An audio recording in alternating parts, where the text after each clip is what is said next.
vou deixar ela salva, isso. Vai. Fala, galera. Gente, estou aqui, pessoal, com um colega, pessoal. Ó, do tempo de escola, pessoal.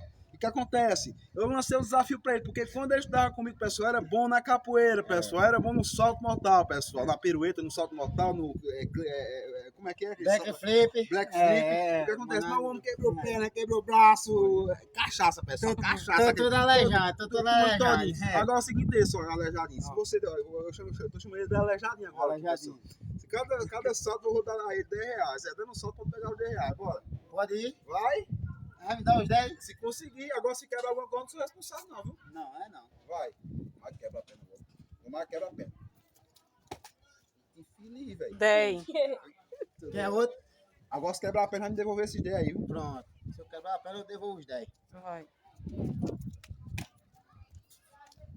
10 de novo. De rapariga. Ganhei, galera, ó. Ó, galera, que eu ganhei, ó. Tá vendo, ó? Ó, flopado, ó.